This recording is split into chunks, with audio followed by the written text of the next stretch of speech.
Warabash, happy Kurdish Close Day. And also, we are almost on Ramadan, so Ramadan Kareem to everyone.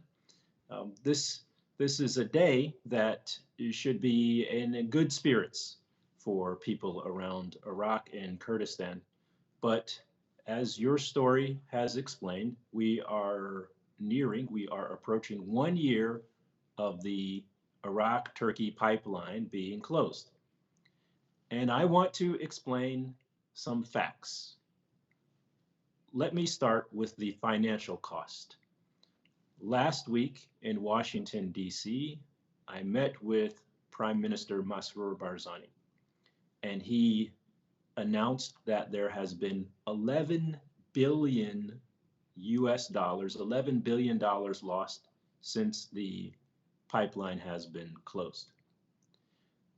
The oil companies, unfortunately, it's very sad, we have had to lay off. We've had to release hundreds of employees from their good jobs.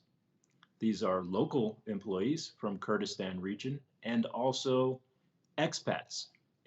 We had workers from the US and from UK, Norway, and Hungary, and Canada. We had to lay them off while the pipeline is closed. And the problem is Baghdad.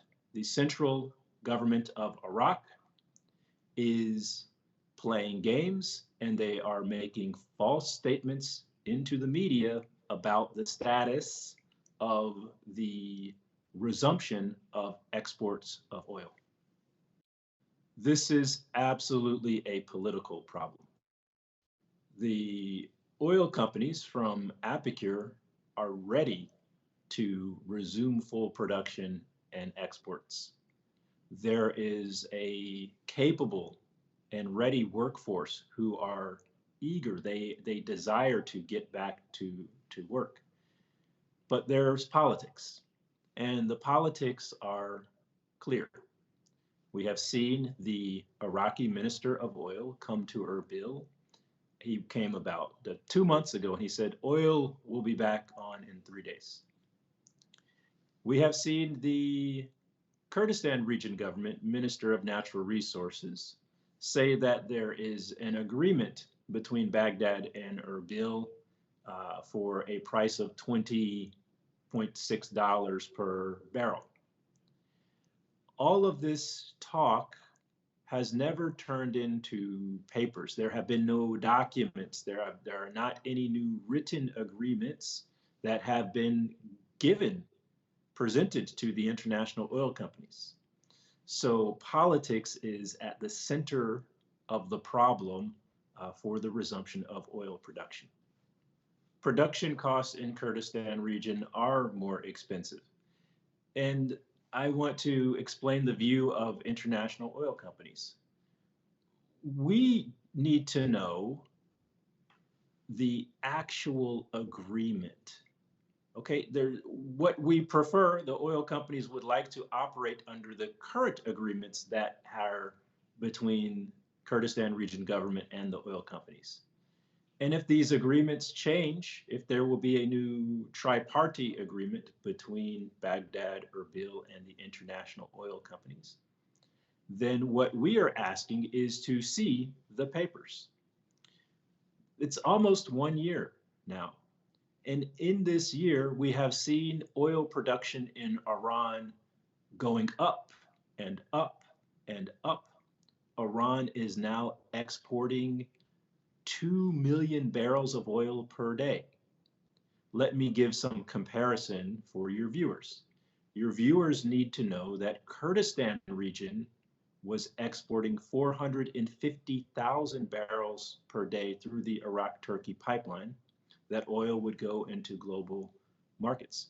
Now Iran is filling that space with 2 million barrels per day, and Iran oil is sanctioned.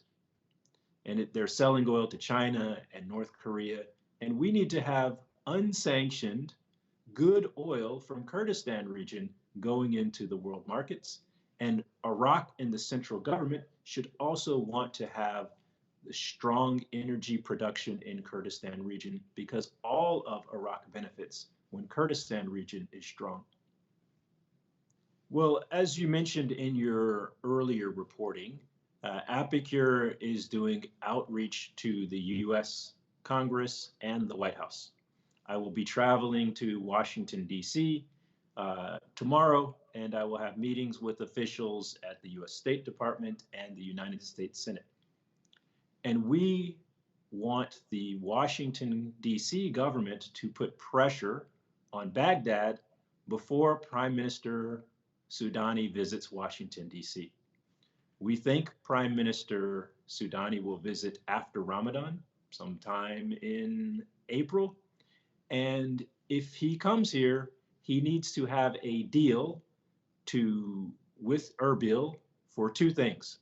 One, there needs to be a budget deal.